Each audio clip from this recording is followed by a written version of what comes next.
Hey, everybody. Hold on just a second. All right. Busy as a bee today. When the cat is away, the mice will play, and the cat is the old ball and chain. Old Charlotte is not with us this evening. Neither are my daughters. They're in Philadelphia, going back to where we lived in South Jersey and to scope out some schools for old Chloe Grace. So they're not with us today. So it was a good day. Got a lot done out in the garden. Put some stuff together for weight equipment. These little jumping things you can jump on because apparently jumping is a good exercise. I'm telling you, just try doing some jumping. Man, it's nuts. Oh, yeah. So let's make sure, like Kim says, to monetize this thing. Hold on just a second. Got some good stuff today. I've been thinking about this for a couple days now. It looks like I got some sun on my pale face, doesn't it? All right. Looks like I got some sun on the old pale skin. And when you got some sun on your pale skin, it makes your teeth look whiter. So all right. Hold on just a second. All right, cool. All right, there we go. Just make sure we get that sweet YouTube money. Sweet YouTube money. And what I'm going to try to do, I'm going to see if I can't bring, oh man, I bring it. Oh, shoot. I'm going to see if I'm going to try. How am I going to do this? I was hoping to get on that whiteboard back there. I'm not sure I'm going to do this. I'll think about it. Hold on just a second. Probably bring it closer. Yeah, maybe I'll bring it closer. Man, we'll think about that. I guess I could use that little one. Yeah. I don't know how am I going to do that, actually. We might not need that. We'll see. All right. Hold on just a second. All right, cool. Let's go. All right. The Simultaneous Sip or whatever that guy Scott Adams' name is. I don't know if you follow my man Anomaly, but he did a video where Fauci was destroyed by some Mexican actor who's got millions of supporters in Mexico. And apparently Fauci this is like the first guy that actually gave Fauci a run, because Fauci's, look, everyone's just sweating him, you know what I'm saying? So this is like the first guy actually said, excuse me there, Fauci. He didn't call him Fauci. He was very nice because and Fauci had no response. It was nuts.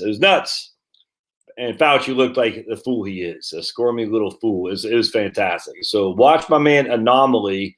And I don't know what the guy's name, the Mexican actor who interviewed Fauci, but apparently he just freaking tore him up in the best way, which isn't hostile, which isn't anger. It's just like, dude, you're freaking lying piece of excrement. You're lying piece of excrement, and we just caught you time and again. It is fantastic because I'm sure Fauci went in there and said, man, I'll just go in there and, all these kids, Mexicanos, they'll just, listen to old Fauci. They won't throw any, freaking shade at me like the mainstream media does it, because the mainstream media just sweats me like I'm freaking the second coming of St. George. And they're going to say, and then this Mexican actor said, hell's no, Fauci. And he called him out. And I mean, it wasn't even called him out like you're lying. It was just like saying, well, is this true? And Fauci's like, yeah. He goes, okay, because the FDA said this is literally not true. What you're saying is a lie. Fauci said, well, I mean, yeah, and it was fantastic. There's hope. There is hope. The fraudsters are being caught. I'm telling you, there's hope. Cuomo, that sex harassment stuff is horrible. I don't make light of that, but I think it's a little bit worse when you're killing 10,000 people. So it's coming. The day of reckoning is coming, and there's nothing that can stop it other than, silly prosecutors who are elected by the left wing. But even there, they want their piece of meat too. I mean, this is what's happened in New York. Remember, the whole thing with freaking Cuomo came because the attorney general in New York wants his job, man. The attorney general in New York's like, man, Cuomo, I want your job. You think you're left wing? I'm crazy left wing. And it's great. And so we're seeing the recall gruesome. That's got 2.2 million votes now. Signatures. That should go through. Whether or not he actually gets recalled, hard to say. But I would imagine gruesome is not very liked in the state of California. who knows what will replace him? Hopefully not a freaking Schwarzenegger type.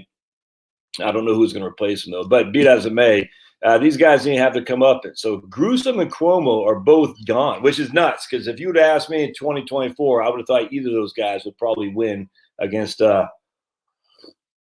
whoever's running on the Republican Party. I would have thought Gruesome and or Cuomo would be the shoe-in, frankly.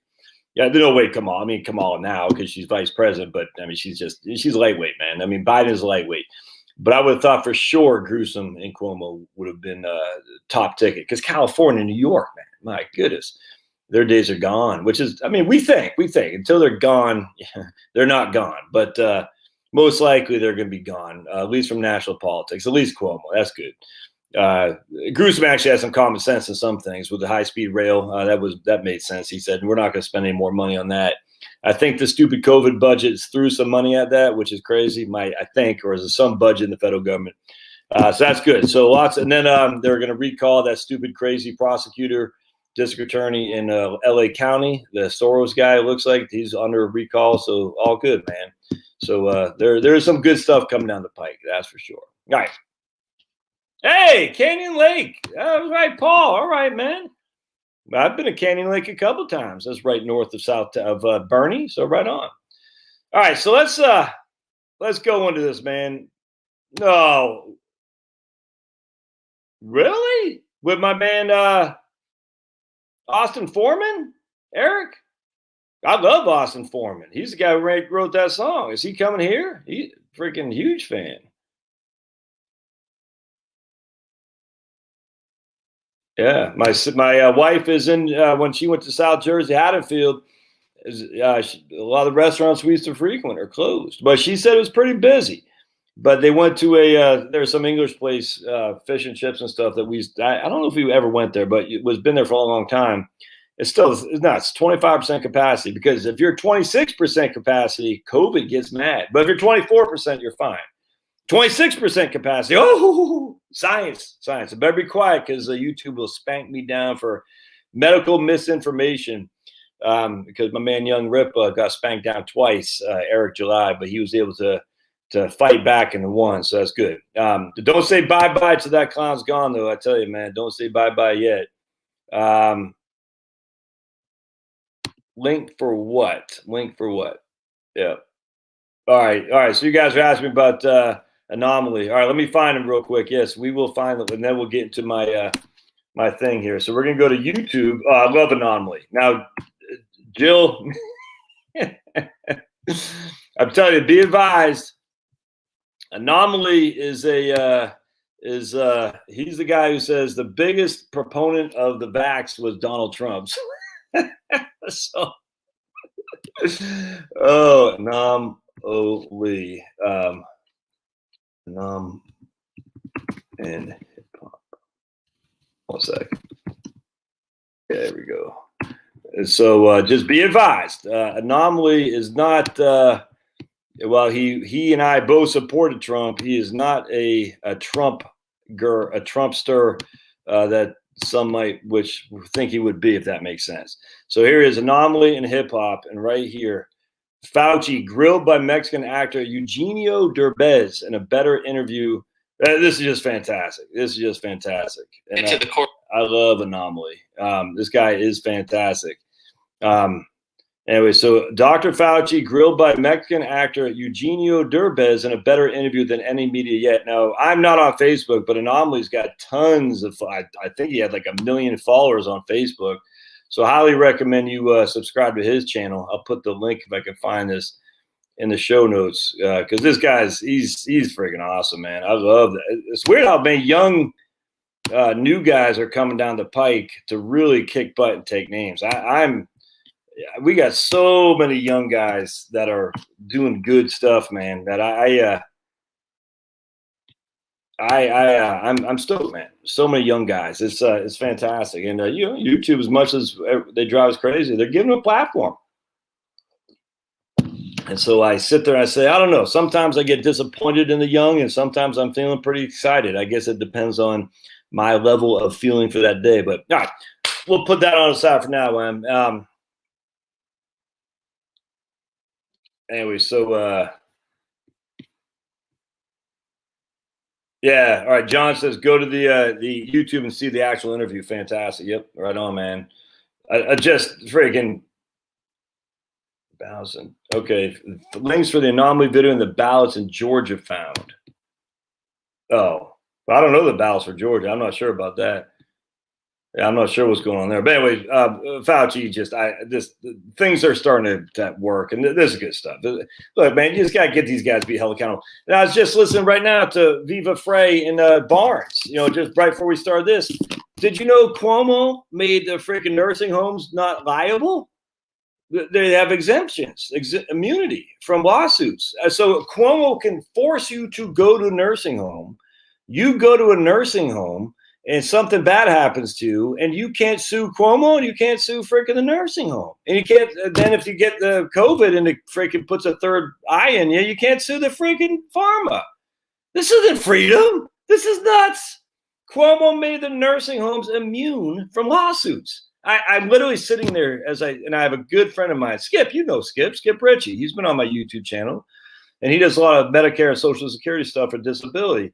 And he's, a trial lawyer, but ambulance chaser. He admits it. And I said, man, but I'm telling you, Skip tells me some of the stuff that some of these corporations do, but it's not just corporations. He goes, you hate us until you need us. I said, you're right. I can't believe it, man. I'm saying, wait a second. How come all these people are exempt from lawsuits? I guess in this case, you need an ambulance chaser because no one else can hold these people accountable. It's nuts. Anyway, it's nuts. So it seems like things are starting to happen. It's good. All right. So I want to go into the 4% rule. All right. So another Kim asked, what is the 4%? Right here. Kim says she appreciates life. All right. Kim appreciates life. All right. So Kim, the 4% rule is the old rule that came out in financial planning back in it didn't really get traction until about 1998 or so. But basically, the rule of thumb previously would be you could get 10% a year in the stock market, which meant you could take 8% a year from your portfolio and still add to your capital. If you take our trusty thing here, our whiteboard, you say, all right, so if I'm making 10 and I'm withdrawing 8, I'm still putting 2% a year each and every year into the portfolio. And that's just silly because that's not how it works. How the markets work, and this is what Bill Bengen, his whole article is premised on, is the markets go up and down like this.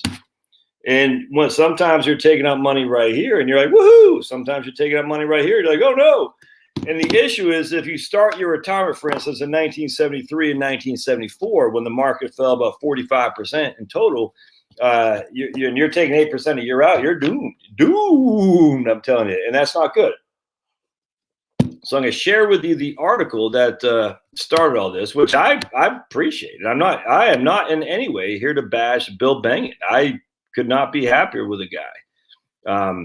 But I think there's a big issue with this, and here it is: determining historical withdrawal rates using historical data. And that's how young chaps used to look in the early 90s. Big glasses. It's just funny how things change. We're kind of going, my wife's got some big glasses. And I said, dude, don't ever they're not quite Hillary Clinton glasses if you've seen the Hillary Clinton glasses when she was in college. But man alive. I said, what happened to tiny glasses? Now I got LASIK. I tell my wife, just get LASIK for heaven's sake. She goes, I'm scared. And I said, wait till the zombies come, man. You're not going to be scared. When the zombies come, if they can't find your glasses, that's what I always say. The number one prep item is having good eyesight. All right. So anyway, I want to kind of, okay, right here. Hold on just a second. All right. The logical fallacy that got our hypothetical planner into trouble is assuming that average rates of return and average inflation rates are sound basis for computing how much a client can save for withdrawal. As Larry Beerworth, I'm not familiar with him, pointed out in his excellent article, it pays to look not just at averages, but what actually has happened year by year to invest in returns and inflation. He demonstrated the long-term effects of certain financial catastrophes, such as the Depression or 1973 and 74 recession, can overwhelm the averages. Such events cannot be ignored, and the client should be made aware of them. So basically what he did is he said, okay, what if we took Here we got a big bang in 1973, 74. The total return on common stocks was down 37%.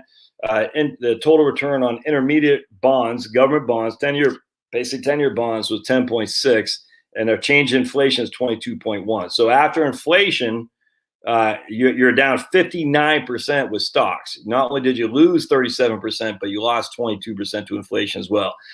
You're not taking 8% a year off that and going to survive. He calls a Big Dipper what happened the second, kind of like the aftermath of the initial hit of the Great Depression.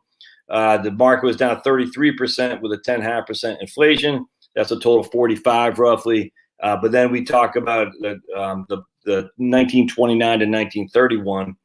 I think it's actually 1927. Anyway, he talks 61% the market was down, but a deflation of 15.8%. So even though all the market historical data has these things thrown in, on average, it gives us 10% rate of return. But that's you're not getting 10% each and every year. Some years you're down 30%. Some, a time frame from October 2007 to March 9th of 2009, you were down 54%. And so you can't just say, well, the historical average of the market has been 8. So been 10, so I'm going to take 8 and be safe. It doesn't work like that. So basically what Bill said, and I've never met the guy. I like him. I'm a fan of him. I know it sounds like I'm bashing the guy. I'm not. Absolutely the first thing. He said, well, if you only took 3% a year out and you had a 50-50 portfolio. Oh, it's tonight daylight savings time? Oof, I don't know. That's why we got to live in Indiana and Arizona, right? Indiana, Joe? You don't do daylight savings time? Anyway, he said if your first year withdrawal was 3%, you never ran out of money. All right, number of years your portfolio will last withdrawals. And if you start in 1926, 1928, he does these rolling 30 years of time frame. If you only took 30% out, 3% a year out on a 50-50 portfolio, 50% intermediate treasury bonds, 10-year treasuries, all right, and 50% the S&P 500, you never ran out of money. Now, we're going to dive back into this in more detail because this misses something significant, I think. What if you did 4%? Well, you ran out of money right here in year 39. So if you started retirement in 1936, you ran out of money in year 39, but we're trying to shoot for 30 years because no one's living 39 years. Here, you ran out of money if you started in 1966 at year, let's say about 31, I think is what it was. So if you were taking 4% a year out each and every year, adjusted for inflation, the worst case scenario is your money ran out in one time in 1966 when you started retirement 31 years later. So you're fine. And then we go, I think you did a 5% one. Yeah, so here we got 5%. You can see the 66 right here to 82 timeframes was tough. Here your money ran out before 20 years are over. So this is bad. I mean, so here we got, look at that, because high inflation, boom, boom, boom, boom, boom, you're getting hammered. And that's not good. So that's a 6%. Excuse me. Here's 5%. All right, so 6%. You're in a world of hurt. Here, I mean, these years. Here's 5%. So 5%. Other than 1966, your money lasted over 20 years each and every time with a 5% withdrawal adjusted for inflation. So that's the basis of the 4% rule. Now, initial asset allocation. All right, so I want to show you something. The client continually rebalance a portfolio of 50% common stocks and 50% intermediate treasuries.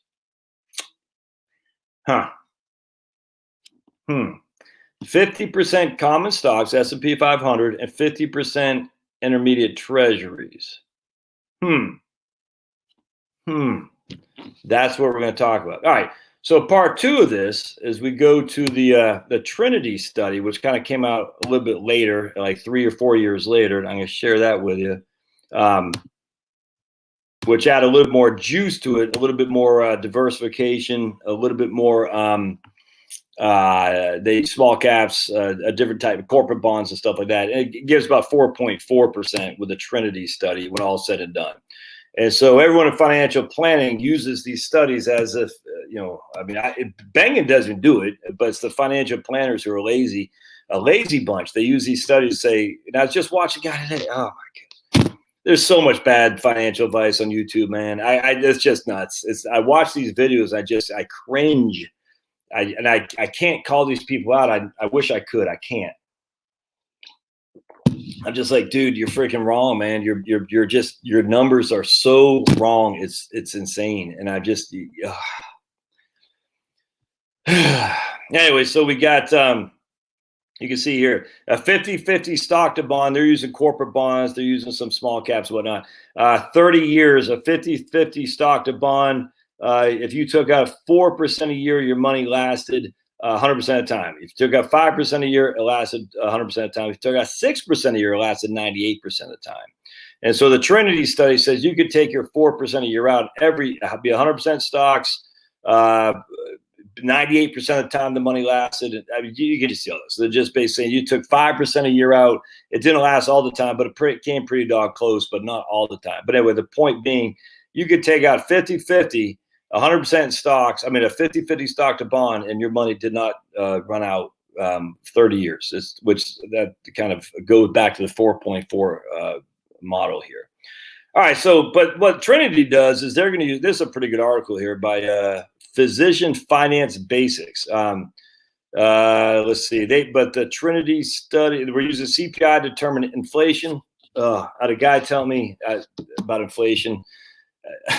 A guy told me on my man Jason, Fighting Words Financial blog post, YouTube channel. It wasn't Jason, it was a guy on his channel said, we've lost 36% of our purchasing power in the last 4 years because government debt went up by 36%. Like, okay. Anyway, so what they're saying here is these guys are using corporate bonds. Yeah, using high-grade corporate bonds for the bond allocation. All right, so what we're going to do is I want to share with you something. I hope that makes sense. I hope you guys are following this Trinity study stuff and the 4% rule. That'd be fantastic. So what we're going to do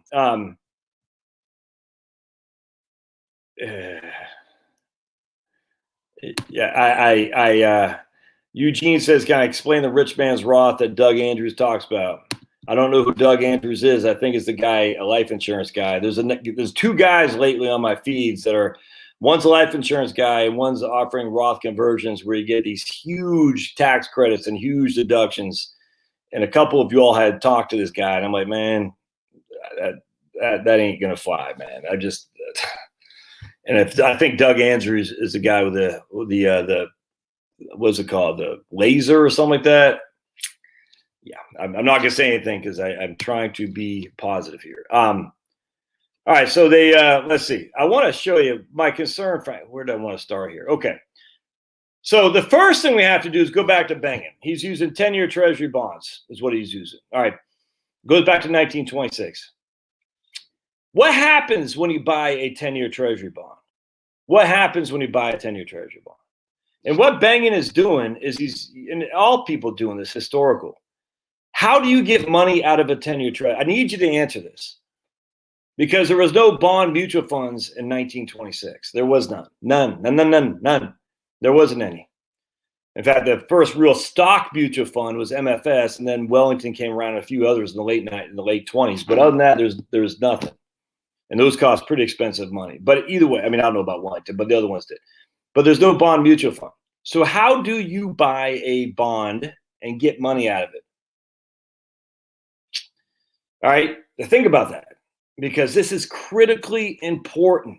If you can't buy a bond mutual fund, how do you buy intermediate government bonds, 10-year treasuries, and get money out of it? There is only one way. That's it. Well, there's two ways, and we're going to go into both these right now. So the first way, and I've used this a million times a Sunday. Look at my man John. You have two options. You have to sell it, or you take the interest. Now I'm going to share this with you because once you get it, you'll say that makes sense. That makes sense. You have a bond that is issued at $100. A bond matures at $100. It's literally that simple. A bond is issued at $100. A bond matures at $100. There is no two ways around this. So we're going to say a 10-year Treasury bond. It issued at 100. You loan the government $100, and they're going to pay you $100 back after 10 years. In the interim, they're going to give you a coupon every year. Now, what we're going to do is we're going to go into our trusty spreadsheets, because is there anything better than spreadsheets? It's funny how many people who are engineer types, they hire me. They said, I got all these spreadsheets. I said, trust me, I know you do. I know you got spreadsheets. So we're going to my man Daniel Kuhlberg's bucket strategy script here, and 55e.co to get your own. And look, I don't get paid on this. I just love his stuff, and I want him rewarded as much as I possibly can because it's freaking fantastic. So let me go and just show you how you can get your own spreadsheets of this to crunch your own numbers. Right here, we're going to go to here, and we're going to go to, man, I made some ribeye tonight. Oh man, some grass-fed ribeye. Oh, that's another thing real quick. I did a video earlier on how to watch, you got to lose weight, man. You got to lose weight. Stop eating freaking corn-fed beef, man. Get some grass-fed. It's better for you. It might cost more, but it tastes better. It's going to be better for you.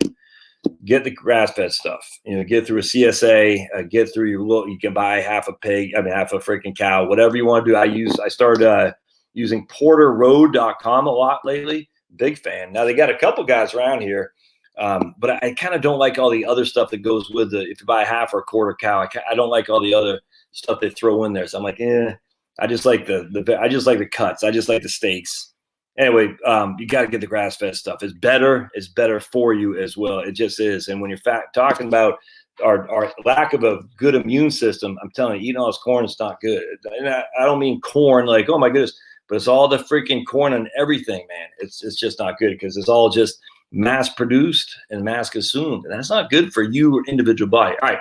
So here's my man, Daniel Kuhlberg's 55 elements. I'm going to use this bucket, this strategy right here, his spreadsheet, and you can buy it too. I think he's charging 25. Yeah, so I'm starting the price off at 20. He started off at 25, 26. He started $25, man. And if you don't get it, you're making a mistake. I'm just telling you because it's the best spreadsheet for what we're going to do here. But nothing else comes close. I'm just telling you right now. All right, so let's go back to what we're going to do here. So, we're going back to Daniel's spreadsheet. All right. Don't forget to hit the like button if you can. Like button. All right. So we'll go back here. All right, cool. All right. So what we're going to do is we're going to go to Daniel's spreadsheet, and I got two things going on here. I got the 10-year Treasury and the 1-month U.S. Treasury. And we're going to go back to 1926. All right. So the 10-year Treasury right there. All right. And what we're going to do is I'm going to show you a couple things. And we're going to start just with a 10-year Treasury. This will make sense in just a second. All right. So here's a 10-year Treasury, 3.7. All right. So 1926, you bought the 10-year Treasury and you got 3.7%. So 3.7 was the yield. All right. So bear with me just a second. We're going to come here. We're going to stop this. We're going to go here. All right, so every year I'm getting 3.7% for 10 years. Every year. Just do it like this. Boink, boink, boink. So assume that's 10 years. I mean, assume that's so on $100,000. That's $3,700 a year. $3,700 a year. Every year I'm getting $3,700 a year. No more, no less. You with me so far? I cannot get more unless I sell the bond. If I sell it, I can get more, and we're going to why that's impossible. I mean, you can do it, but it's not part of these guys' return methodologies. I can't. I can only get 3.7. In fact, you will get that because they don't reinvest in bonds either. This is another thing that's a pet peeve of mine. Bonds are not compounding. What you get is what you get. 3.7. So for every $100,000, you're only getting $3,700. That's good or bad. It's irrelevant.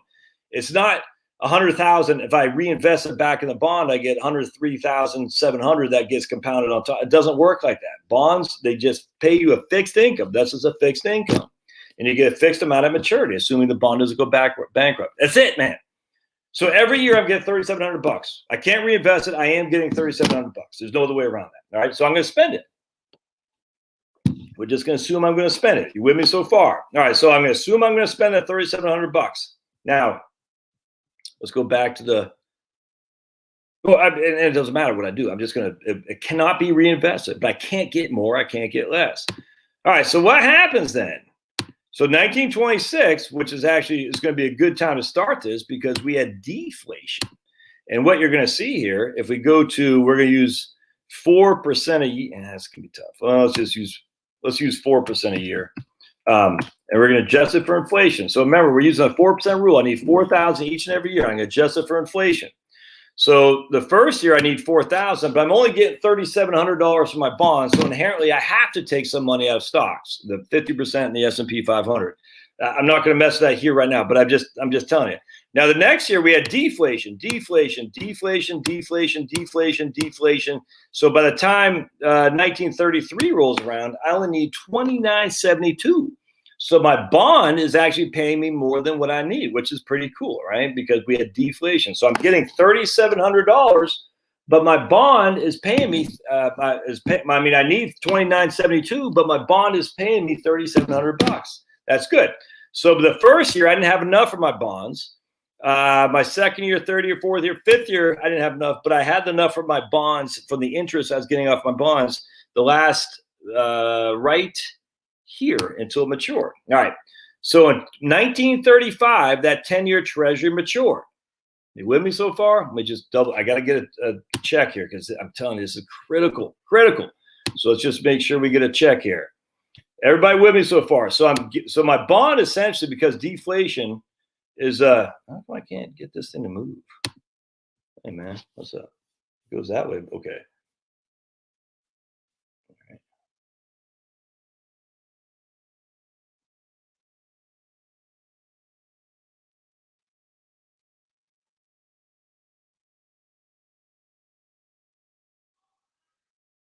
All right. So I guess so. Just remember. All right, check on learning. Right on, Jeremy. And I saw the picture of old Jeremy from Maine. Woo-wee, ladies.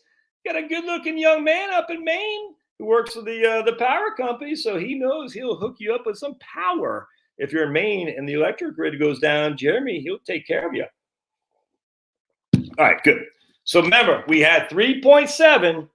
The bond matures. All right, so now this bond matures right here. That's the maturity date. And I'm going to invest it in another bond because we're going to keep a 50-50 or whatever it is. We're going to keep the ratio. It doesn't matter. This is just the way it works. So now we're investing another bond, but we're doing this and we're going to come back here. If this doesn't excite you, man, you got no soul. This is freaking fun. I could do this all day long. It's weird. I think about this all the time. It's like, we all missed it. We all missed it. It's crazy. This is how bad the financial planning industry is, by the way. At least with physicists and chemists and economists, I guess. But certainly in the hard science, they say that doesn't make sense. In financial planning, it's like, man, okay. But this is nuts. It's nuts. I'm like, okay, I get your theory, but let's put that in the real world. It's impossible, to quote Ralph Wiggum. So here in 10 years goes by. 1, 2, 3, 4, 5, 6, 7, 8, 9, 10. All right. 10 years go by, and in 1936, the end of 1935, the bond matures. I got to buy a new one in 1936. What am I getting now? I'm getting 2.7. All right.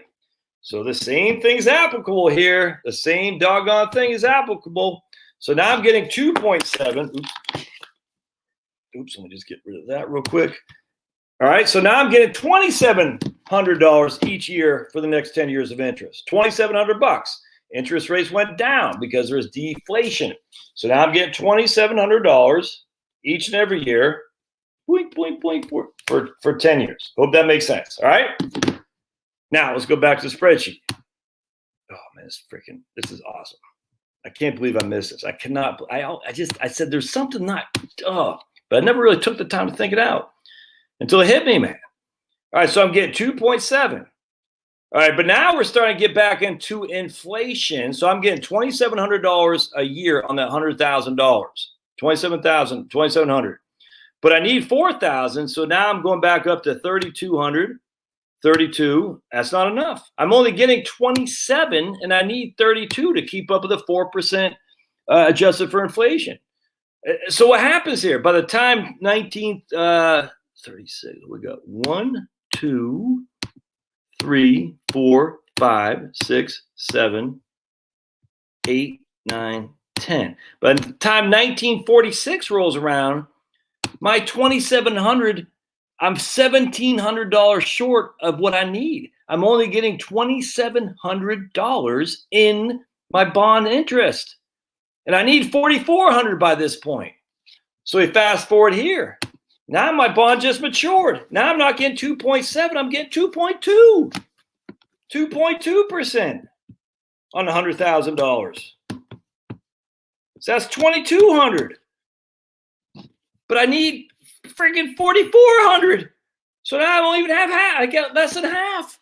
Now inflation is starting to kick in because stupid war after post World War II. Now it's $5,000 I need, but I'm only getting $2,200. Now it's 55, 59, $6,000, but I'm only getting $2,200. 1956 is 6,216. The bonds right here now 2.9. So now I'm getting 2.9% on 10-year Treasury. I hope this freaking makes sense because it's inherently, it can't, this doesn't work. This doesn't work using intermediate Treasury bonds as if you get that rate of return. You're not getting that rate of return. And if we can keep playing this game, we keep going back to, we can run this for friggin' as many years as we want. Go to, let's say 120 or whatever. So we run this. So we're now I'm getting 2.9. And now I'm getting $2,900, but I need $6,200. Now fast forward. And I'm telling you, so now in 1966, I need $7,400, but I'm only getting $4,600. And we can start this any 30-year run. That's the thing about these rolling periods. There's so much similarities. They're not statistically reliable at all, because of any 30-year rolling period, 29 of those are going to be identical to the previous 30. 28 of the previous, 2. I mean, there's so much overlapping. They're not statistically relevant because there's very little. There's so much overlapping, if that makes sense. As such, the rolling periods work, but it's like, okay, but that's not statistically relevant. It's just not. So anyway, what happens here? Let's say we start in 1960. This is where it starts getting kind of scary. So we're going to start in 1960.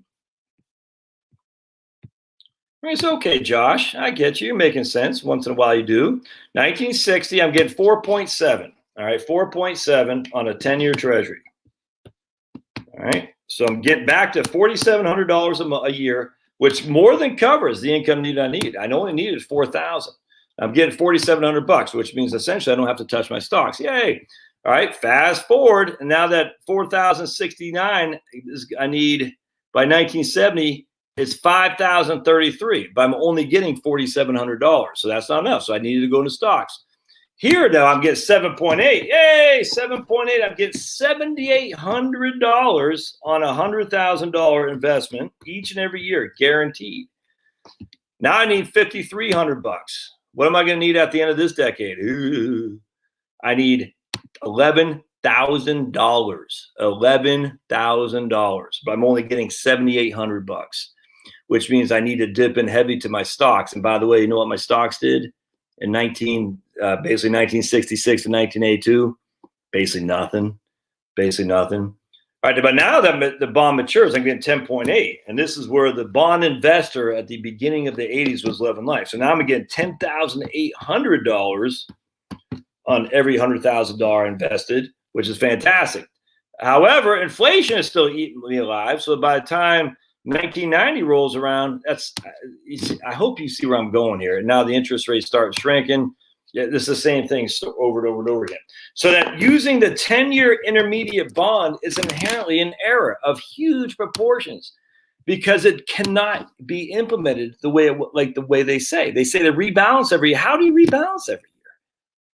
You can't. Now people say, well, you sell it. And this is what drives me crazy about bonds. Okay. So you rebalance it every year.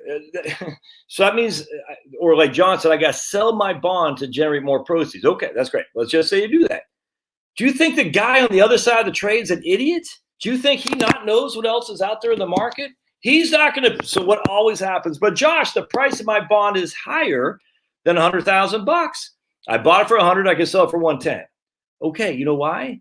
Because you got to reinvest it in something. The interest rates that you're going to reinvest it have dropped proportionally to the price, the premium on the share price of your bond. Bonds are the most simplest thing in the world. It's a seesaw. I issue at 100, it matures at 100. if I get a 3% coupon.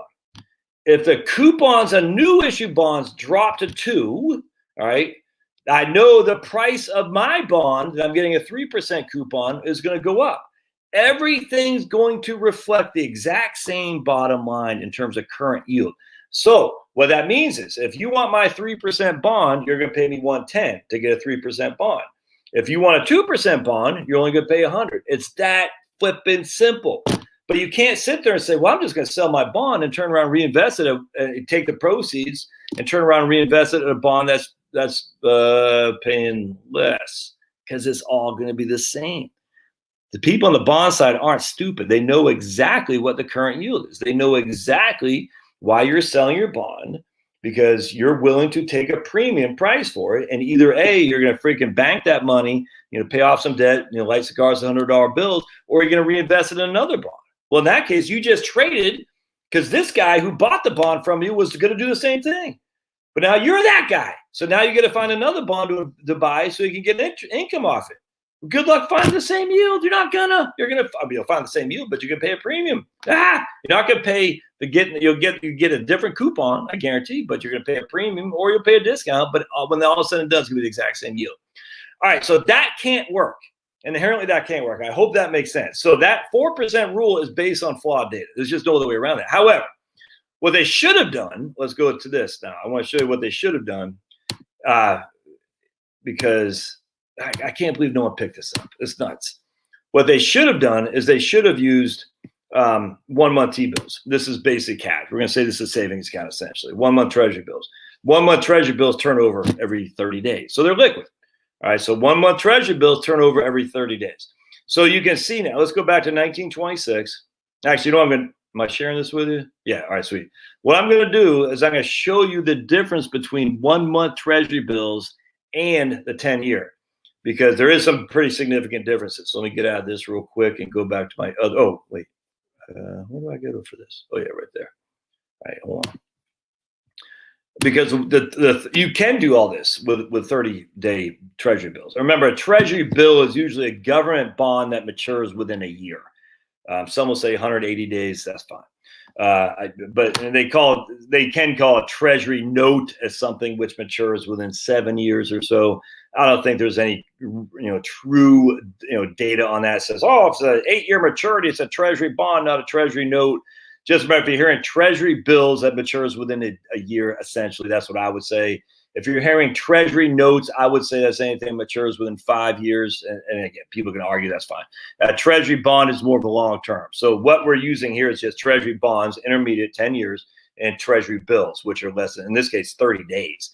So they're cycling every 30 days, every 30 days, which is cool. All right, so now we're going to go and I'm going to show you what I did, because you rely on me to do all your homework for you, my friends. And here is the cheat sheet on your homework. So we're going to show you this screen I came up with. All right, so I want to share with you this. The longest term government bond. Let me just share this with you a second. The longest term government bond of any significance was the Fidelity Government Bond Fund, an intermediate government bond fund. I just went to, I went to Schwab. Let's see if all right, sweet. Make sure there's no personal data here. No, all right. So I went to my Schwab account. I said, let me share it with you. And I said, let's find the government bond funds that have any a long-term inception. And the longest one was Federated. I don't want to use that. Franklin's probably not a bad one, but it's all Ginnie Mae, and I don't want to use Ginnie Mae. So Fidelity is essentially the 10-year is intermediate government bonds, basically 10 years. So this is the first time we actually see liquidity in the government bond market. Now this changes things, because unlike a Treasury bond where you're buying the bond outright and it's not liquid unless you can't. I mean, look, man. So immediately, the whole data set from 1926 to basically 1980, in this case 1979, is shot, because you can't do what the freaking spreadsheets say. It's impossible to do what the spreadsheets that these guys are using saying. So the first time we actually have liquidity here is with Fidelity, all right? Because Fidelity is a mutual fund manager, and they're doing all the stuff that you were doing previously. They're doing it for you, essentially. All right, so what I said is, okay, let's use the Fidelity. Voya used to be ING, which I think used to be Relias Star. I don't trust these guys as far as I could kick them. So we're going to use a Fidelity. All right. So, and Fidelity's a good company. So I'm confident with Fidelity. All right. So what we're going to do here is we're going to look up the Fidelity. Well, I did all this again. I'm doing your homework. We're going to look up Fidelity, like button. I forget to say that, and some of y'all do. I'm much obliged, but I probably should say it on occasion too. I should probably sell you on stuff. You know, go buy my blue box glasses, or buy my well, I don't know what the hell. I gotta start selling you stuff. Go buy my chair. Oh, that's what I got. Some people email me about want me to sell their chair on my YouTube channel. I was like, I'm not going to do that. My wife's like, you should. Nope, not doing any of that crap. If I get a product that I love, which I do on occasion, I'll certainly hawk it to you, through an Amazon link. But I'm not inclined to. You should buy this. I think you should buy my calculator. The old good old fashioned 12 was a 12B1 or BA2. That's what it is. BA2 Texas Instruments, $20. Anyway, so if you find that I'm hawking stuff, you should buy my my Manscaped. I don't know why that stuff just bothers me when people hawk a lot of products like that, especially because there's already ads on YouTube. Anyway, all right, let's go back. So we're going to use a Fidelity government bond fund, and this is the first year we actually have liquidity. So here are the returns of Fidelity government bond versus the 10-year Treasury. We're going to come back to the 30-day bill here in just a second. My nose itches.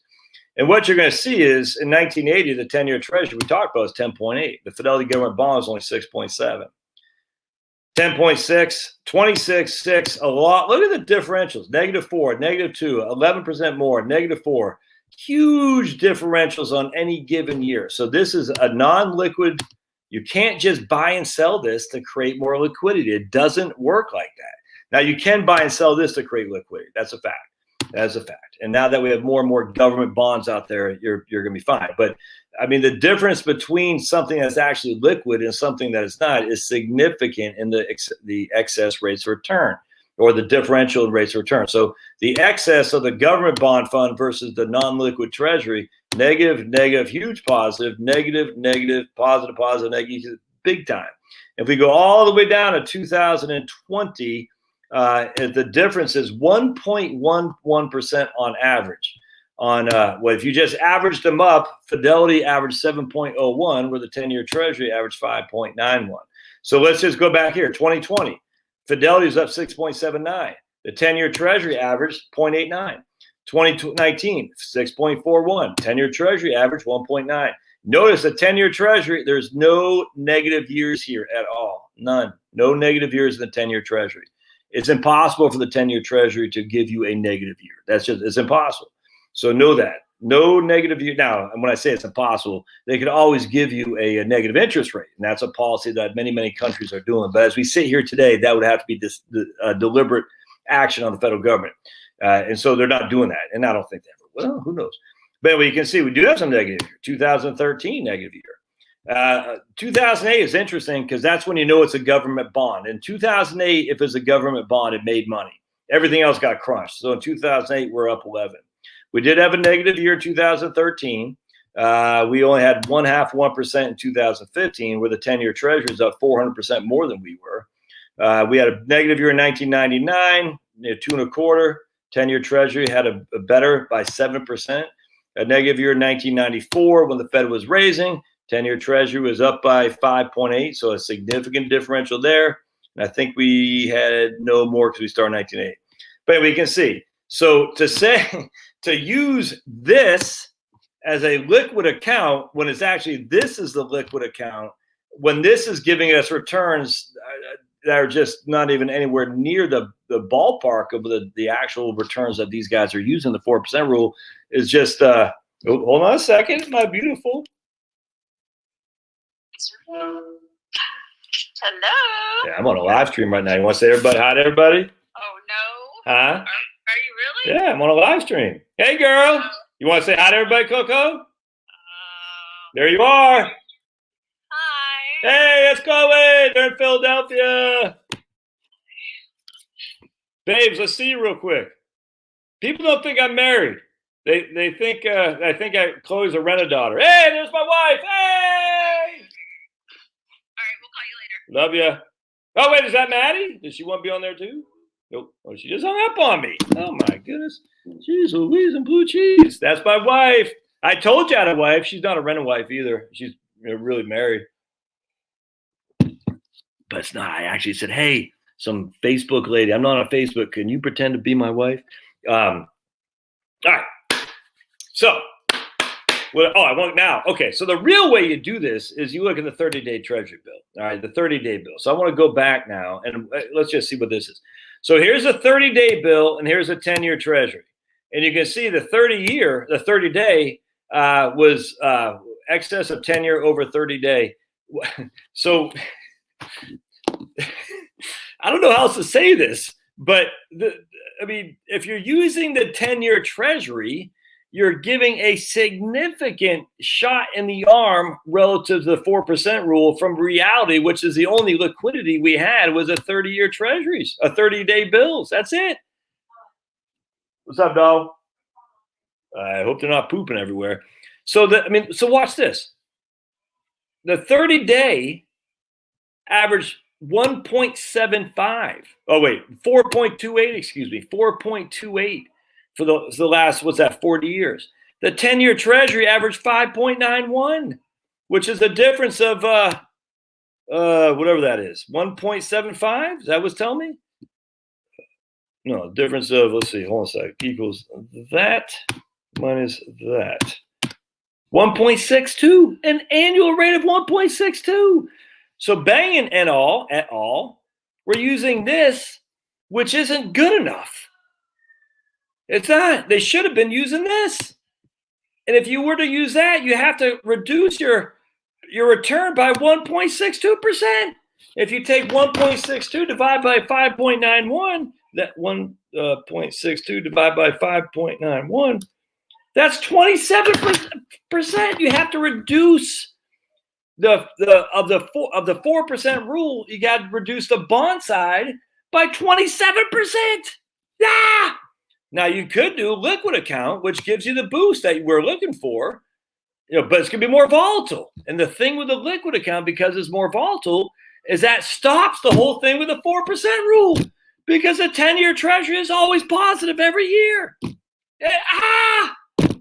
I feel like, what's the name for Back to the Future? The Doc Brown with Einstein. I'm like, this is crazy. How did no one see this? You cannot use this and define a 4%, 5%. I don't give a crap what the rule is, because it's not a liquid portfolio. You can only use the 30-day Treasury. So let's go back. Man, it drives me insane. How can only 158 people see this? This is brilliant. This is brilliance, man. You guys are hearing brilliance from me. Yes, this is brilliance from me. Not gonna lie. This is fantastic. Everyone else should have figured this out. Hell, I've been in this business since 1998. I studied it since 1994. How the hell did I not know this? Because I'm a freaking idiot. But I'm a curious idiot.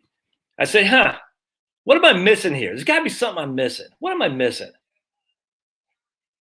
No one else is missing it, because a lot of people just aren't curious enough, which is frustrating. Now, so let's keep going. I want to show you. Oh, man, it's so freaking frustrating. No wonder why everyone's falling for Dr. Fauci. I just can't stand that guy. Let's go here. All right, so we're going to go to, we're going to compare. We're just going to take this out. We're going to compare. There we go. All right, sweet. Let's go all the way back. We're going to go back to the future. Isn't he a dreamboat? Isn't he a dreamboat? You know who said that? All right, so we got, here's inflation. Here's the 1 month, the 30-day bill, and here's the 10-year Treasury. So we're just going to go back. Oh, my lands, 30-day bill is paying 30 basis points, 20 basis points, 20 basis points, 20 basis points, 30 basis points, 0, 0. The 10-year is paying 3.3, 3.1, 2.8, 2.7. Look at this. From 1933 to freaking 1948, the 30-day bill was paying less than 1%. From 1933 to 1948, the 10-year is paying, looks like on average, about 3. All right, so then we go to freaking 1949. We don't break. So basically, it was paying less than 2% from 1933 to 1955, where the 10-year is paying, we'll say, average on 2 3/4 from 1933 to 1955. It's crazy. Now let's go back. We're gonna go back to the time when inflation started kicking in. So here they go, a little bit even Steven there. The 30 days paying more, but it's a short term paying more. Oops, I just screwed that up. Hold on a second. What did I do? I want to go back here. Oops, what happened? Oh, hold on a second. All right. So here we get 8% in 1974. The 10-year Treasury is paying 7%. You're locking the 10-year Treasury at 7%. The very next year, actually really the next month, but the very next year it changed to 5.8. You're still getting 7% on the 10-year Treasury. 5.1. Still get 7% on the 10-year Treasury. Then it goes up to 10.4. You're still getting 7% on the 10-year Treasury. That's 14.7 again, just for a short time. And this is going to be, by this time, you're almost ready to mature that 10-year Treasury to here and get 11.7 for the next 10 years. Completely different dynamics, completely different. So by the time this 10-year, like you're getting 11.7 from 1984 until 1994. And the 30-day bill is going from 9.8 to 7 to 6 to 5 to 6 to 8 to 7 to 5 to 3 to 2 to 3. Oh, it's freaking nuts, man. So I hope that makes sense. There's some serious knowledge there. And the point being is, now that we have liquidity in the market, does that do better or worse for the 4% rule? The 4% rule is completely just blown up now. There's no other way around that. Because we don't know. We got a track record of government bonds going back to just 1980, essentially. And we have other bonds. I did a video the other day on the Putnam Bond Fund, which looks pretty good. But that's not a government bond. It's not. It's freaking all kinds of stuff, which I like. You know what I'm saying? I used it in one of my videos. I said that's pretty good. How bonds saved retirement, and it did. But that's not government. That's not government bonds. That's everything. And the 4%. The premise of the 4% was government bonds. The Trinity Study was corporate bonds, high yielding corporate, high quality corporate bonds, and that gave us about 4.4. But they were doing the same thing. They weren't doing. There was no liquidity. And so if we use liquid markets, that inherently is more volatile, and you're probably going to get a little bit, at least the last 40 years with the Fidelity, you got a better rate of return. There's just no two ways around that. No two ways around that. The drawback, though, is that at the end of the day, the more volatility creates more downside risk on your 4% rule mechanism. I also want to show you something else, my man Dan Coolbert's thing here, because this is fantastic. This is another thing I like a lot. 55e.co, by the way, 55e.co. All right, so we got, keep doing that. All right, so what we're going to do is we're going to go back to 1926, and we're just going to do for 20 years. And I'm going to show you what happens every 20 years. If we just take 50,000 in the 30-day treasuries and 50,000 in the 10-year. All right, so we're not taking money out, just for simplicity. All right, I guess we could. Well, let's mess with this first.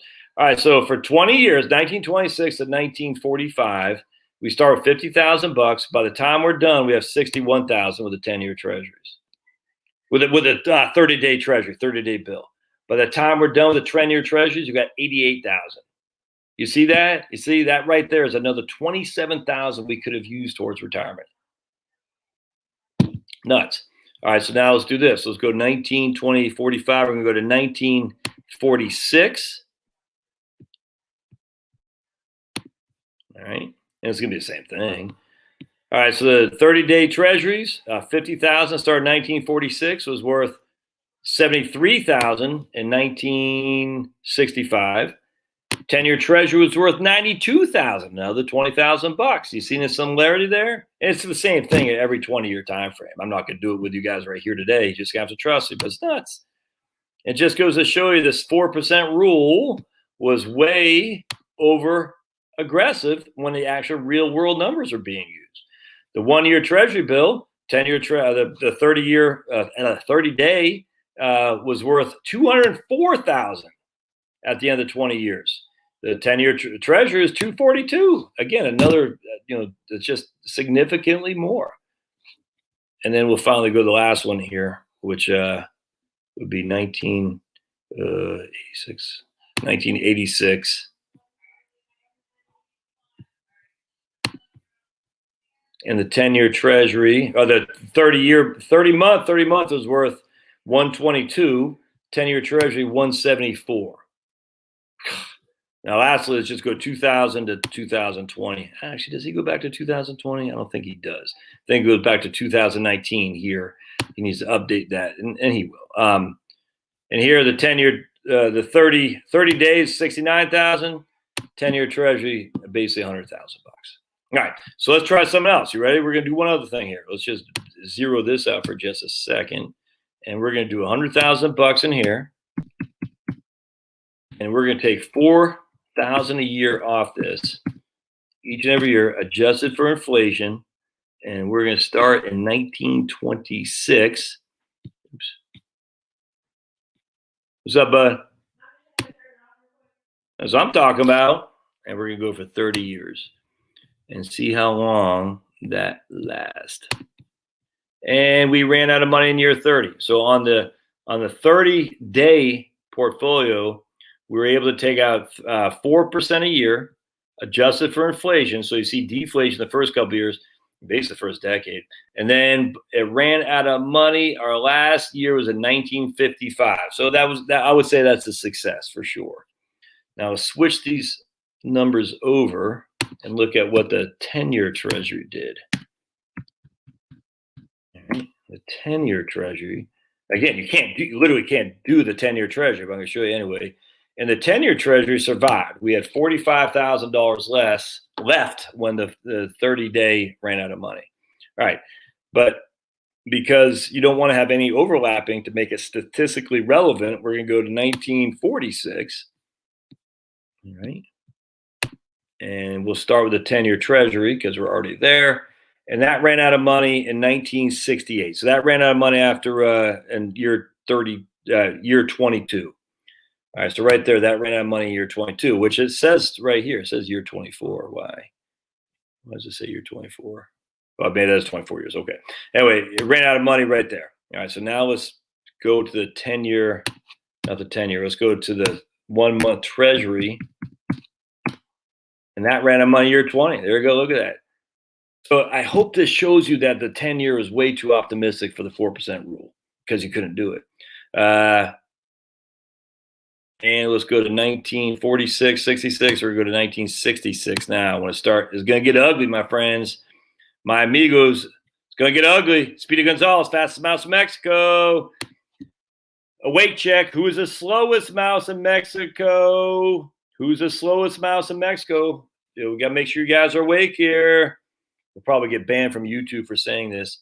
All right, so what are we on here? We're on the 30-day Treasury bill, and that ran out of money in year 28. All right, so the 30-day Treasury bill, if we start in 1966 with high inflation, ran out of money in year 28. Let's see what the 10-year did. And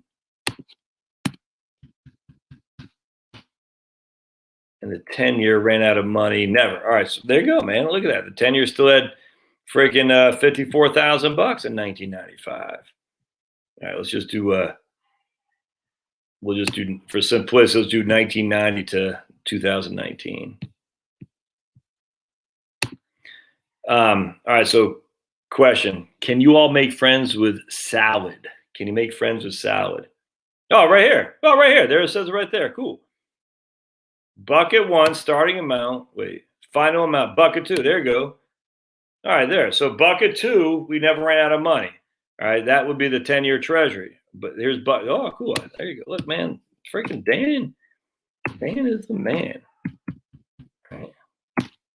Bucket 1, we never ran out of money, but we still had $223,000. What if I put it like this? What happens? Compared to? Oh, yes. Oh, look at that. That's fantastic. Bucket 2 at 151,000 more. Crazy. 51 is crazy. That's freaking nuts, man. Anyway, well, that makes sense. So the issue is when we go back to the volatile stuff, that's going to make it that much harder. What it says is that you can have a higher percentage, but there's going to be a higher probability, a higher percentage withdrawal, but a higher probability of running out of money for sure. And so for you, I just hope that makes sense. So any of this literature you hear, you just got to say, what the hell, man? Do any of these guys, and look, again, I get it. I get what Banging was doing. I do. But it's like these freaking photovoltaic things in these labs. We get 37% efficiency. You can't put that on a rooftop, man. You're never going to be able to put that on the rooftop. Yeah, you might have some freaking vacuum sealed lab. But okay, that doesn't mean crap for me trying to get freaking suns and turn to electricity. And it never will. It never will. Nuts.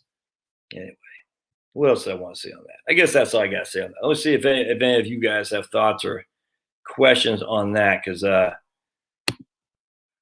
I do have some comments about, well, if that doesn't work, what does?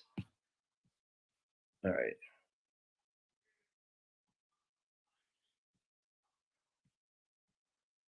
Oh, I want to talk a little bit about Tesla here in just a second.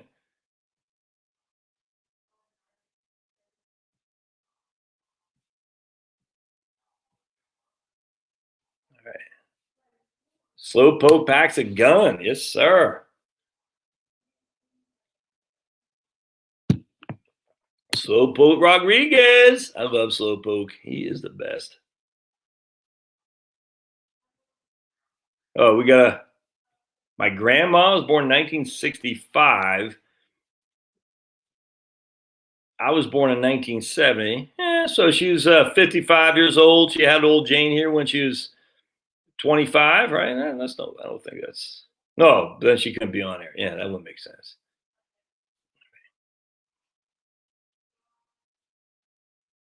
I have not run a Monte Carlo with a 50% SPY and 50% FGOVX rebalance annually. I have not. And it's a good question. So Kim says, what should the rule be? Well, we're going to talk about that. HR Block mentioned me to take 6% to pay off house almost as much as it was before I start paying it off. HR Block said it mentioned take 6% to pay off the house. I'm not sure. I don't get that. That's right. It's FGOVX, yeah. And look, I'm not even saying this one I like. I'm just saying that's the one that goes back to. Look, the Vanguard Ginnie Mae went back, but I was trying to stay away from Ginnie Mae. Ginnie Mae is its own unique scenario. I love Ginnie Mae. That's my favorite bond fund, but I wasn't trying to do that. Hey, right on, man. You call my wife Miss? Yeah, Josh Meredith, right on, man. Scanlon, right on. My wife is Miss. Get one of my Pablo videos to go viral. Yeah. Get Pablo picture on a t-shirt. That's a good idea. Market your dog, Josh. I don't know where he's at right now, man. Don't knock the manscaping. Yeah, 100%. There's no products that go with financial planning. Exactly. I'd wear a ball cap. Sell a Pablo autograph. No, I don't think it's a Ponzi scheme. I just think financial planning is a lot like economics. Economists, John. Economists are desperate to be seen as a hard science, and they never will be because there's too much freaking human action involved. Thus, Ludwig von Mises' Human Action book, which is classic. You can't, what economists think is rational, doing all these income annuities, a lot of people don't. Are the economists wrong? Are the people wrong who are not giving over their money? Well, the problem about thinking the economists aren't wrong is we've seen them wrong 1,000 times a Sunday, kind of like climatologists. Hell, wake me when you're right. Wake me when you get it right. All I see is friggin' 50 years. Well, hell, for doom and gloom as far as the eye can see, and yet we're still sitting here pretty. We're certainly not running out of food to eat. We're too obese nowadays, and the economists are all saying we're all going to die of starvation. Oh, the climatologist, crazy. No, that's not the moral of the story. No, not at all. I don't think that's the case at all. Actually, no. The moral of the story is that I think a lot of people underuse their portfolio for retirement. Because don't forget, these rules were premised on that your spending is going to go up each and every year with inflation. And there's no evidence of that either. The evidence is the exact opposite. The evidence. So I don't think it banging impoverished millions of people at all. In fact, I don't know how it wasn't him that said, "Hey, everybody, I got the 4% rule." He never said that. I like Bill Bangin. He writes good stuff. I'm a fan. He's saying now he uses 5%. I like it. So Kim says, "What's the rule?" I say 5%. I say because the 4% is based on stuff that you literally cannot replicate. Is this the whole thing with these freaking data on just the whole? They can't replicate the data. Sorry if I bang the table. People say you bang the table too much. I can't help it. You can't replicate the data. It's not a scientific method. You got to be able to replicate the data.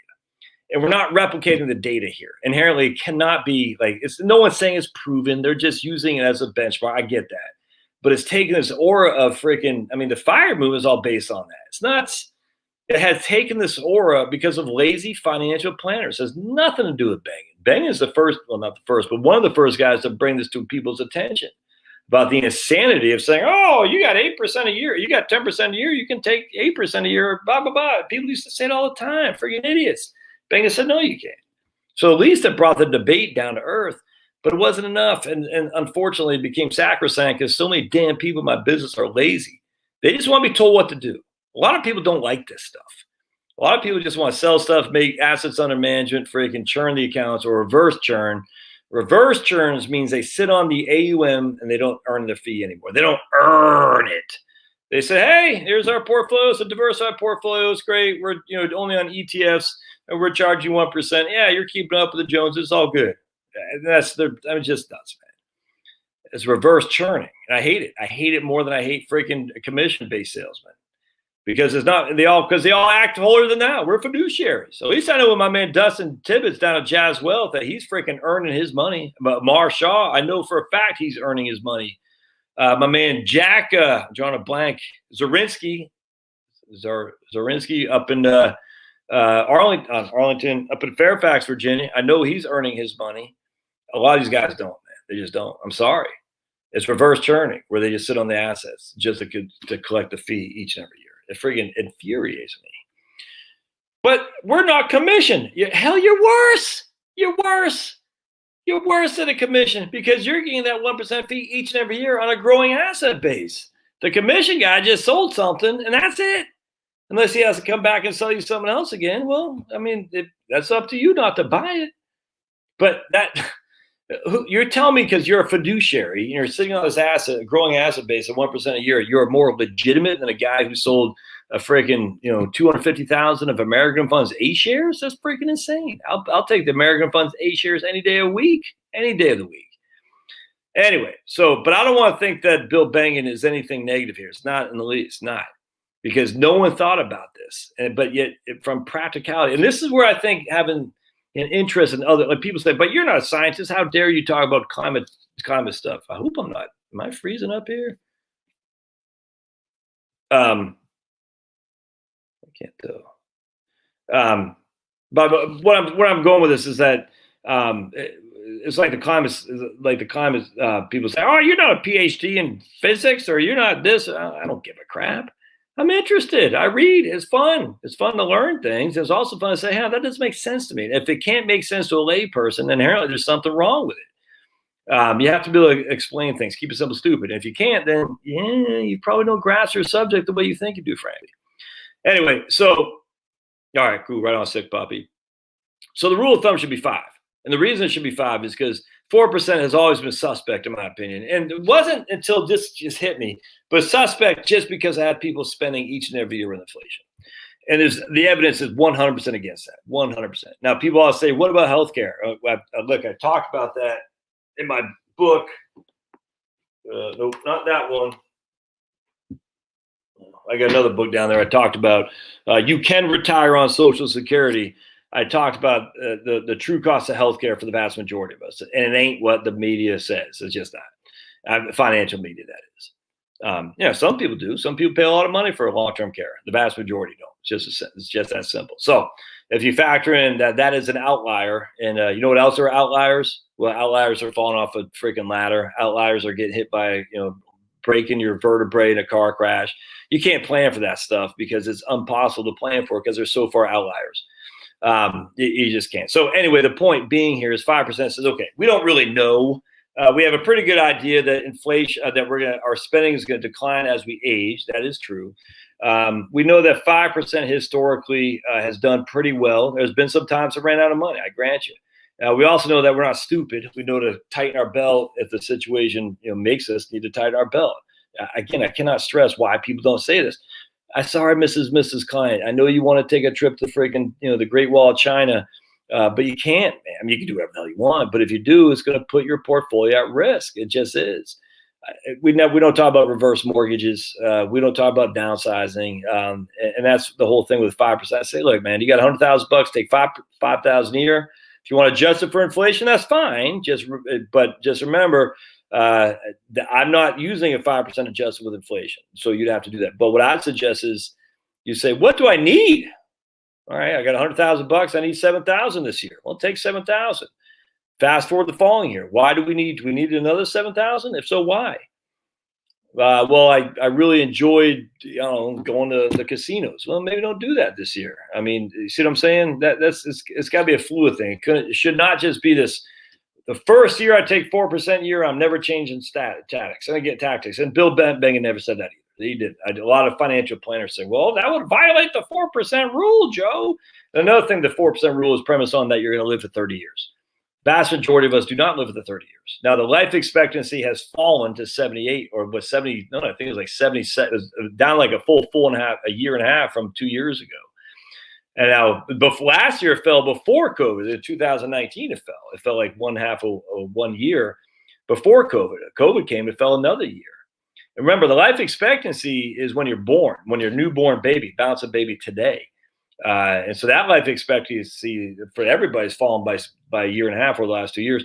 The life expectancy, I guarantee, for 60 and 65-year-old people has fallen dramatically if you just look at those people, simply because of COVID, I guarantee. And look, man, we know part of the reason why COVID was so devastating because so many people are ill. They're ill inside. We know that, man. We just know. Immune systems are shot, obese, type 2 diabetes, all this crap, man. All this crap. Their immune systems are shot. Stress, watch too much politics on TV. I tell you, man, it's weird. It's one of those things like, what was I got? I was reading something today. I forgot what it was. I said, it doesn't bother me anymore. It's weird, man. Like maybe I was watching my man Anomaly, listen to Owen Benjamin, and I love Owen Benjamin. I think he's fantastic. Where it's like you recognize it's out of your control.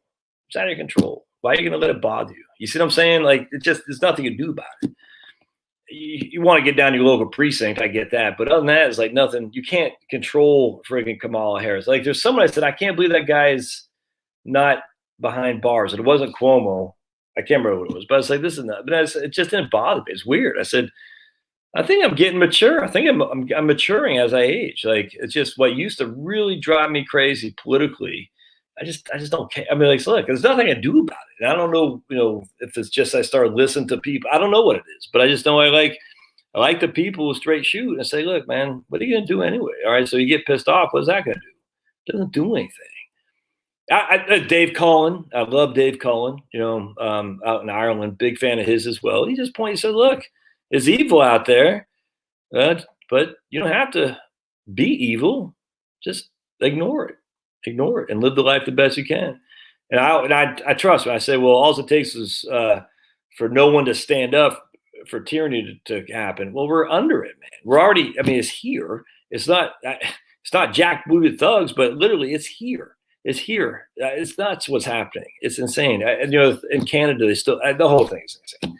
And I'm just sick of it. So I don't know. Maybe it's just interesting. I literally don't know what it is, but it's like, maybe because I start picking up the good book again, actually.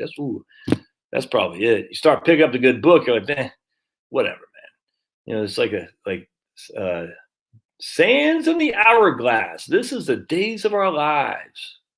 It's like sands in the hourglass.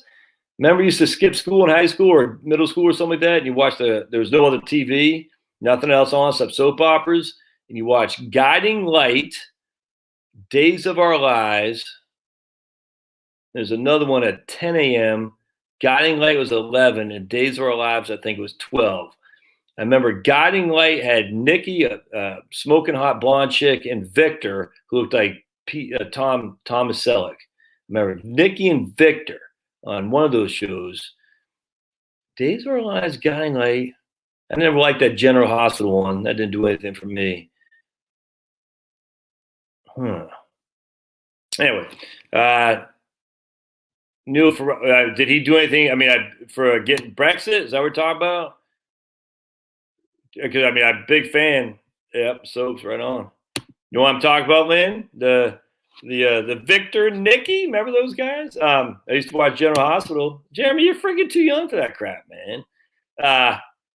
So has Neil Farage done something different? Because I appreciate the Brexit. Turns out freaking Boris is a clown. Boris the clown. Boom, boom, boom, boom, boom, boom, boom, boom. Boris the clown. Boom, boom, boom, boom, boom, boom, boom. All right, Jane is single, debt-free. Her peers have 100,000 student K loans, 200K houses to pay for. You say houses in the plural. Living check to check and juggling 3 kids. That's crazy. Oh, by peers. Okay. Whew. I thought you said I got your parents there. I was like, woof.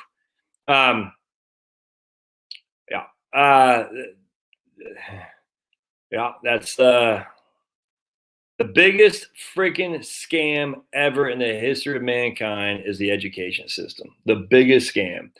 The transfer of wealth from poor, ignorant youngins to older, well-to-do, upper middle class wokesters in the education establishment is evil. And we find, and look, man, I got a kid at Georgia Tech. Chloe, they're looking at schools right now. To thank God, the good Lord, Chloe has she's got her foots on the ground. She's like, whatever I want to do, Dad, I just don't want to get out of college with any debt. I said, hallelujah. I said, you can go to community college and live here if you want. She was, really? You let me? I said, freaking, my kids are welcome anytime. I pray to the good Lord they don't get involved in meth or heroin. I don't know what I'd do if they became zombies. Trust me, I know many people who've seen their children become zombies or friends or daughters, and it's horrible. Or well, I guess not parents. But anyway, I just pray that they don't. But I told Chloe, I said, man, you can go to Kennesaw State. You can drive. We got freaking community colleges all over Georgia. Drive down there. You can live right here, man. No big deal. Get a part-time job. Just get out of school, no debt.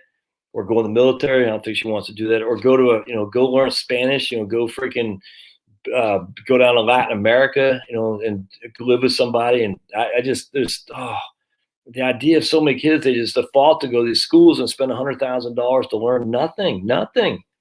They're not learning critical thinking. I mean, I would understand if you went to a college to learn critical thinking. That's not happening, and that's by far not happening now. Man, it's crazy. And it's coming to the science departments, people. It's coming. You know what happened to the Soviet Union? The same thing. You know what happened in China? You think it's not happening in Venezuela, Turkey? It's happening. It's happening here. Sad, man. I just, it's like side camera. Someone was saying, it's like, look, man, these guys, they just have to have their jobs. And I get it. This is where I get it, man. You get so accustomed to spending and spending and spending that it scares the hell out of you not to be able to spend. I've been there. When we first moved to Texas, we had this nice house. I mean, because we just got sticker shock, the reverse sticker shock. We're like, holy crap, we can buy this house for basically just a little bit more of a mortgage than what we was paying in freaking Virginia for a 3-bed, 1-bath ranch. Whoa.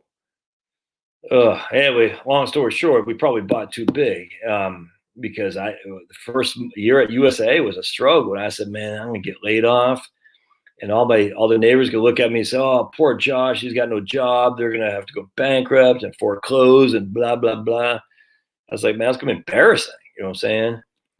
And I said, I'll go get another job, but it's just still gonna be embarrassing. And anyway, that didn't happen, but that was a mistake. It was a mistake. Now, we didn't have college debt by then, but still, man. Yeah, that's too bad, Jane. I wish that didn't happen. That sucks, man. Jeremy says he wants, 30, 40,000, $2,500 a month, man, annually.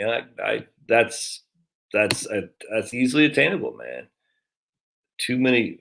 Lee says, should the 5% be calculated on the cash portion of the portfolio too? The cash portion of the assets too. So, like, you got 20,000 in cash, 40,000 in stocks, and 40,000 in bonds. Is that what you're saying? Yeah, I think you're right, Harry. I think you're right. He thinks that 1.9 trillion would end up in the stock market. I think a good amount of it will. Absolutely, I think that's right, huh? My oil stocks love $100 a barrel.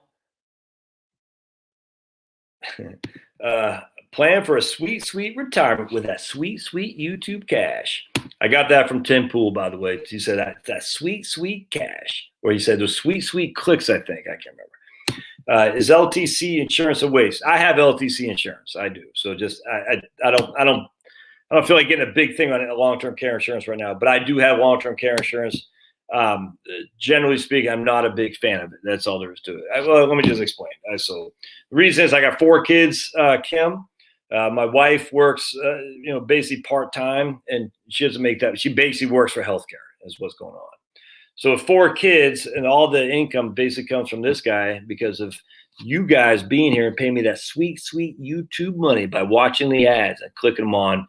And a lot of you hire me. I'm much obliged. And I sell some books and things of that nature. See, I had something else I was going to say. Oh, anyway, so if there is a sizable group of people that are in nursing homes that have strokes and stuff like that, they're under the age of 65. It's not a huge amount, but enough that makes me concerned that if something were to go wrong with this lump of coal, Charlotte would be skunked. There's no other way around that. So she'd have to marry Vinyl here. Because Vinyl's got more money than God. Just ask him, he'll tell you. So Charlotte will be like, Vinyl, I know you watch Josh's YouTube channel on occasion, but he doesn't remember who he is. Will you take me in? And Vinyl said, yeah, come here, sweet thing, come here. And so anyway, instead of that happening, I got a long-term care policy just in case. Now I'm going to drop it the minute the kids are out and this house is paid off. Because at the end of the day, your long-term care insurance is a paid-off house. Literally, it's literally that simple. So what happens is, dealing with this, my mom, she's 78 years old. She's not the best of health, man. No other way around that. Yeah. I think, did I share this with y'all? I think I'm going to share it again because it's freaking.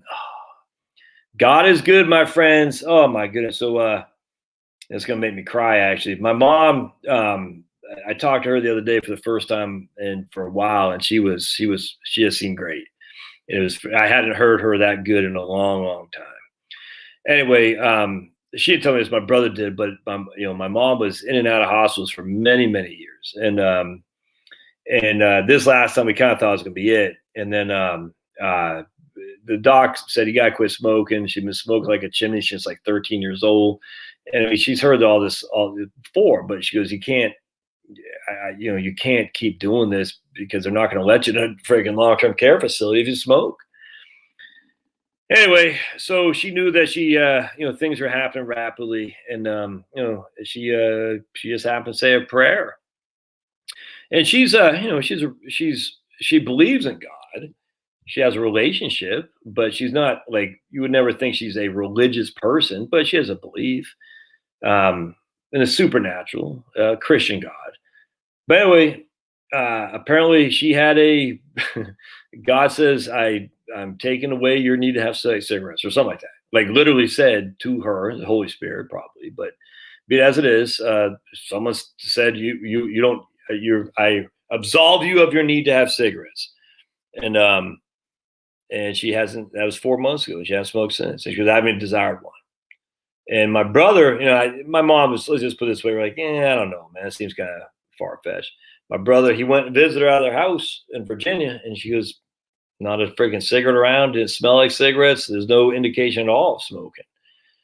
And I said, you don't think she hid it from you? Because she goes, maybe, but I don't think so. And that's the frustrating thing about being a Christian, because, the reason that Christianity is just grown to the size that it is from some hillbilly and, freaking from our equivalent of West Virginia, who's a freaking carpenter. Yeah, you know what I'm saying? The reason it's grown isn't because the arguments we make are so doggone convincing. Paul, we love Paul, we love the stories, but certainly the proponents of Jesus are the worst for the church. Look at Ravi Zacharias, for heaven's sake, the Catholic priest. Hell, man, my wife's dad, when he, I can't remember the whole story, but I think his mom got knocked up by a drunken Irishman, literally a drunken Irishman who, I'm butchering this, but did he say he was going to move in with her I can't remember what happened, in New York City. And he never did what he was supposed to do. And I can't remember, he's literally a drunken Irishman. And he left, and I can't remember what, but she couldn't afford it. And so when you're Catholic, you don't abort. You couldn't really abort back then anyway, but the Catholics don't abort. And anyway, so she said, I'll give up my kids to an orphanage, Catholic orphanage in the Bronx. And my wife's dad's younger brother kept wetting the bed. And the Catholic priests in there were so angry, and they held him, my wife's dad, accountable. They kicked him in the ribs and broke his ribs. Catholic nuns did that. And yet he was a devout Catholic. I don't know if it's like they friggin' Stockholm syndrome. I don't know, but yeah. It's the people who advocate for Jesus are the biggest enemies of the kingdom of Jesus. That's for doggone sure. But anyway, point being is that it's these personal relationships people have with Jesus that is why the Christian religion is just as strong today as it ever will be. Because the personal relationships can't be defeated. It can't be, man. It can't. I mean, you still get, I still sin all the time, like a freaking idiot. I still get frustrated. I'm like, but the personal relationship, when you have these feelings like my mom did, I've had one before, and I won't get into it now, but I've had that. I said, I know that's God talking to me, and that will never be denied, and they'll never be defeated. It'll never be taken away. And as such, I always know that I will be held to I'll be held accountable for what I've done without question. And it's one of the amazing things about Christianity that the people who spread the faith are the biggest, just the most worst apologists, if you will, but certainly the worst salesman ever. We're the antithesis of good salesmen. And yet the faith grows. Why is that? Well, because that's what God deems. And if God deems it, it comes to truth. It's a wonderful thing. Now, what I always hear by people say, well, how come I haven't had that? I don't know. I don't know why other people haven't had their own, personal experience with the Holy Spirit. Maybe Jesus, God himself. I don't know. I don't know why. That's the odd thing is, how come, I don't get it. Some people are literally on death's door and about to, take themselves, and then they have just a rewaiting, being reborn by the glory of God. And some people don't. I don't know why that happens. It's sad, and we'll never know. When you think about what God, his glory is so vast for us to understand God. How arrogant do you have to be, man? It's like, how arrogant do you have to be to sit there and say, by the end of 2030, we're all going to die from climate change? I mean, it's so flippin' stupid. How much energy is in a freaking hurricane, AOC? I mean, give me a freaking break. You know how much energy is in a hurricane? You think we can? Oh, my goodness. It's nuts, the arrogance of humanity, but the arrogance of you, like, I want to know what God's doing. God's like, dude, you realize how big I am? Do you realize how vast? Maybe I do think so. I've been opening up the good book, and again, I go to the ICR, the Institute for Creation Research, and I'm not a creationist necessarily. I'm not. I just it, frankly, doesn't concern me all that much. The young Earth, and I don't. It doesn't. It's just not something that gets me fired up. So I don't pay a whole lot of mind to that. I do like the thoughts of Big Bang and the primordial soup, which is just seems silly to me. There was nothing out there. Then out of sudden, on a speck of paper that even if you could not see, you can't even see it. All this happened. It just, and we have proof. We can't replicate it. But we have proof. Scientific method proves it. Okay. Maybe, I don't know, but I'm just sitting there thinking the idea that, and then all of a sudden you had primordial soup and lightning struck or something happened. All of a sudden life came from nothing. Huh. Seems interesting. It's definitely worth thinking about, but to sit there and say it's been proven by Richard Dawkins or what's that guy's name, the podcaster, the popular podcaster, the freaking atheist guy that everyone loves. Richard Dawkins and the other guy, he's not a podcaster. Freaking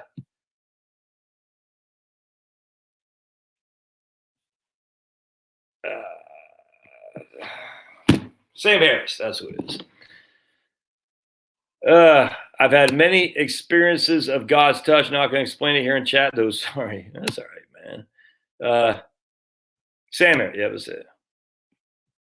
Well, I think it is, Jake. The green movement is absolute religion, absolutely false one. I do think as you get older, I think there's some actually research on that older people tend to get just more relaxed. I do think there's a subset of society of older people that get more fired up, man, because not Christopher Hitchens, Lynn. I was talking about Sam Harris. That's who it was. There's a subset of older people who get more and more bitter. And I'm not sure if that's the oncoming dementia. I think a lot of it actually has to do with men in particular who retire from something as opposed to retiring to something. And they retire to something or they retire from their capital job. They got $1 million, like, I'm good. And then they end up watching too much political stuff. And that's just not good, man. It's not good. I tell you, man, opening up the good book is a wonderful mechanism for just relaxation. It really is. It takes a good apologist to help you. For me, to guide you. It really does. And so that's why I use these days of praise from the Institute for Creation Research, because it's I forgot the dude's name. I think he's died, but his son or grandson is on there. And then you got this stuff from C.S. Lewis, Nuggets of Wisdom, an interview with John Lennox. There's all kinds of good stuff, but I don't have my instant day of praise thing here. Anyway, I got out in the other room. It's just, one page every day, one page. It just gets you thinking, man. It gets you thinking about stuff. It's freaking awesome. I love it. I love it. I love it. I don't know why I had neglected that. Well, I think I do. Because I think I put political, like Harry was saying, politics is a religion. I think I put that before my my reading of God, and that's not good. All right. He never did much for me. It's like him and Ben Shapiro. Everyone says, well, Ben Shapiro, I don't know. They just don't do much for me, Tim. I don't know. I don't know. Not my, I just, I don't know. I don't know enough to give a thing, but I've heard a couple of things. All right, Ben Shapiro, I'm not a fan of. I don't get why the popularity for that guy is weird to me, but hey, it's all good. So my man Vinyl says there's a lot of kooky people here. Vinyl, but I saw the comment before that. He says, I live in a retirement community. However you were when you're young, you get worse, man. Yeah, right on. You can't say that's sick, puppy. I know you're new here. You said that's 100% right, brother or lady. You can't. If the world doesn't want to be saved, no matter what you do, we'll save it. It's very interesting, actually. That's one of the things I've as I grow older into I'm 50, I said, at the end of the day, you can bring a horse to water, but can't make him drink. It's that simple, man. And people they just are going to believe what they're going to believe. And I still think the one good thing is I don't think you hide from debate. That's the thing. I think because I'm telling you, watching comments and back and forth on various forums and stuff has literally opened my eyes to a lot of things I was ignorant of previously. And so don't be afraid to engage. Don't be a dick, but just engage in a way that's opening. And the hostility that you receive, don't be hostile with hostile. Mock is always I try to mock. Mocking is always good. But don't pay back hostility with hostility, because that doesn't look good. What I'm telling you, because there's so many people out there who won't engage. I get all the time. I'm always on your live streams. I just never comment. So those people are always in the comments, but they're never posting anything. But they're seeing what's going on. And when you say, I don't think CO2 is going to kill us all, and the level of vitriosity is that comes towards you for that, they think that looks good. It makes them look. it makes them look clownish. And as such, people say, why are they so mad? Why are they so angry? The guy's just saying, and here's his reasoning, because his logic makes sense. And they just come back with just freaking doomsday crap and names calling. It's crazy, man. All right, my friends, think I'm done here. Right on, sick puppy. Appreciate it. Why are interest rates? All right, so we'll end with this. Yeah, I think I heard that. I think Shapiro's a never Trumper. And I don't trust never Trumpers. I just don't. So maybe that's what it is. But I just, the guy's voice, yeah, look, I'm sure he's a nice guy. He doesn't do much for me, man. I don't trust never Trumpers like I don't trust anti-Second Amendment people. Or let's say people who are willing to negotiate the Second Amendment. I don't trust them. I would, if some of you guys are going to be offended by this, I don't trust any governor that mask mandates. None. Greg Abbott, Doug Ducey, none of them. If you had a mandate on a mask, I don't trust you. Especially if you did it the latter part of the stage of the look. If you did it at the very beginning, where everyone's saying there's going to be millions of deaths in the street, you should have done that. That's idiotic. But I kind of get that. But if you did it like what's the name did, Abbott and Ducey did in the latter part of summer, no. You were doing it because you couldn't take the political heat, man. That's all that you're doing it. And if you're going to be I don't trust them. I don't trust anyone who's willing to negotiate the Second Amendment. And why I'm pretty pro-life. That's not my number one issue. I don't trust anyone who sits there as like waffles on, well, I'm pro-life, but it's like, look, dude, just say what you are and let the chips fall where they may. I don't trust politicians who throw in with BLM, Nikki Haley. Nope. Don't trust her as far as I could kick her. Don't trust who's some of the other ones out there on the right. There's other ones on the right. I don't trust. They seem like they might be. Yes, I still don't trust Lindsey Graham. That's for sure. It seems like he might be a little bit better, but I don't trust him. Not that big on Tim Scott. Those three in South Carolina concern me. Actually, I'm not a big fan of any of those guys. Seems like I'm missing one other guy there. I can't remember. But anyway, yeah, I agree. All right, so let's go. What do I think interest rates are going up? Rubio. Yeah, don't trust. No. I like Rand Paul. Just he can't. He just doesn't have the. I don't think he's got he doesn't have his dad's fire, if that makes sense. And, that might be good in the national scheme of things, but I just don't see him getting a large presence. I like Thomas Massey. I like him. He's from Kentucky too, if memory serves. All right. So I want to go back to why do I think interest rates could go up? I thought I saw that.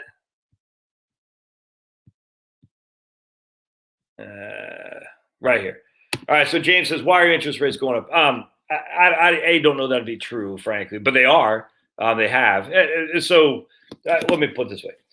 Interest rates have just got back. So it is daylight savings? Okay.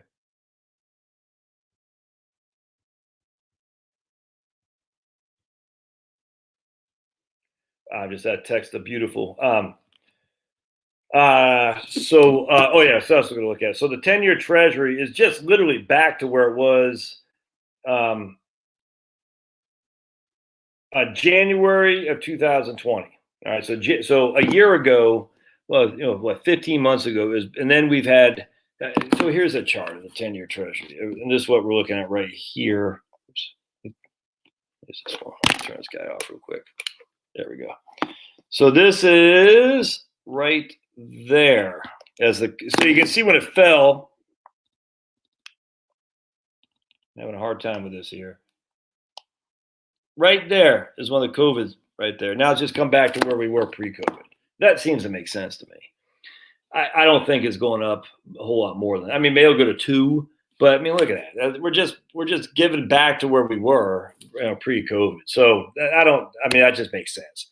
I don't think it's like, oh my goodness, inflation. Oh my goodness. It's going to be freaking $10 bread lines. I don't think that at all. And until someone can say why Japan is accepted has the The key, why they just got to answer Japan. Just answer Japan, and they're always going to say the same thing. Well, their demographics are different than ours. They don't accept immigration. All right. Well, the demographics are different. Yes, they're older. Yes, and they don't accept immigration. Yes, those are all right. We are still an old, dying off population. We're not having enough babies. Immigrants are slowly not coming here that much because the job market is becoming worse and worse and worse because of the lockdowns. And just even immigrant countries aren't having that many kids. We know that for a fact. I mean, the immigrants, just because they're coming here from Latin America potentially, doesn't mean they're going to be freaking having 10 babies. It's just, there's no evidence of that at all. And so, well, Japan buys their own bonds. Hell, how much? We don't buy our own bonds. Have you seen who actually holds our bonds? There's all these things on, what else would it be? Japan is more of a top-down command control economy. Okay. But that means there would be more inflation because there's less incentive to start businesses to fight the freaking big conglomerates that are keeping prices high. I mean, don't forget, entrepreneurship, the best thing about entrepreneurs is it reduces prices simply because it says, you guys are doing it wrong. I can do it cheaper and make better profits. Anyway, the point being, this whole argument about Japan is exception because of these things, and we won't follow, maybe to a little bit, but there is no inflation in Japan. There is no growth. Interest rates are still at zero, and it's been like that since 1990. I don't think we're going to be that far removed from that. I don't. All right, I'm going to go to bed. I appreciate you. Well, I'm going to go read my book. I appreciate you guys. We'll see you later, and appreciate y'all being here. Much obliged. Give me a thumbs up. Thanks now.